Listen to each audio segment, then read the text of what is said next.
are putting the Anthesis Arts Meadow palette to the field test. These are handmade watercolors that I've unboxed and swatched previously. You guys can see them right here.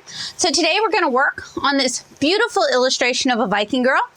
I have some reference so you guys can follow along with what I'm doing. I hope you guys enjoy. I'm going to end this video with my thoughts on the product. So stick around to the end to hear what I think of this beautiful handmade little, well, it looks like a mess right now. I'm gonna fix it, obviously, but this beautiful handmade little palette.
All right, guys, so I finished this piece up and I have some thoughts that I would like to share with you before we say goodbye. So the small palette moves around a lot. If you're working on a metal surface, the magnets on the caps, and I showed those off in the unbox and swatch, but I can grab one for you now, or I can try to grab one for you now.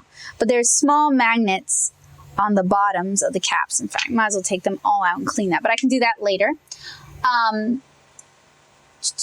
The magnets in the caps might help to hold it in place. A rubberized bottom would help prevent some of the skidding, but honestly, does anyone offer a rubberized bottom? With this palette, some colors are obviously easier to mix than others. I had difficulty mixing a good orange, for example. When doing realistic portraits, I usually rely on a larger palette with a lot of premixed convenience colors. This field test is challenging for me. I'm aiming for semi-realism, but working with a limited palette I'm somewhat unfamiliar with. This palette includes a lot of semi-opaque to opaque colors, which can be a challenge to mix. For example, the doorway is supposed to be black, and you guys saw me build this color up. I had a lot of trouble with this one, actually. And I'd hoped to float the Iris Mayan Violet in to add a cool shade, as it was originally a bit too warm, but instead the Iris Mayan Violet sedimented on top, and now the doorway is primarily blue. And that's no longer the case. I did manage to get a much darker layer of brown and what is it called? Damselfly Mayan Blue? Yeah. On top of it to kind of fix the color a bit, but you can see here the Damselfly Mayan Blue on the jacket sediment into the top. Floating colors doesn't necessarily work well. Floating colors doesn't necessarily work so well with this palette. There are so many opaque colors, I end up with more mud than I want. Underglazing and overglazing handled differently with this palette as well. So you guys saw me do various under and overglazing techniques, and none of them really worked with this palette. If you work large, if you work fresh, if you let your work breathe, these handmade watercolors might be an excellent choice for you. If you enjoy supporting small businesses, or if you prefer to work with materials as unique as you are, these handmade watercolors might be an excellent choice. I felt like these were most successful for me when I just let the colors breathe, like in this, like the stone in the entryway here. That was just a 2-color mix, and it was applied very loosely. And didn't overmix and did not overlayer. So areas like over here, this is all kind of overlayered. It's all kind of just heavy. Working small, precious, rendered, or overmixing isn't ideal for the Anthesis Arts Meadow palette, as the colors tend to become muddy over time, as many of the colors in the set are opaque and granulated. Given the way I paint and the sort of subjects I paint, I had difficulty mixing certain colors such as oranges and blacks, layering color, and building up depth and contrast. So if you are a portrait painter, if you do illustration, but you work really, really tight, this palette might not be the best choice for you. I'm sure there are ways you could use this palette or similar palettes by Anthesis Arts to really support your work. But if this is the sort of work you do, you're going to have a lot of trouble with this palette. That doesn't mean that there's something wrong with these paints. It just means this kind of work is not a good fit for this kind of palette. So in the future, I would love to take a look at more handmade watercolors. Unfortunately, I have a limited budget and they do tend to be pricey, given the fact that they are indeed handmade and deserving of that kind of care, attention, and value. So it may take me a while before I can get to my next handmade palette, but I hope to get to them again or revisit this sort of thing in the future. So thank you guys so much for watching. It was a pleasure painting this for you guys, and thank you so much to my mother who actually gave me this set for Christmas. Have a great day, guys. Bye.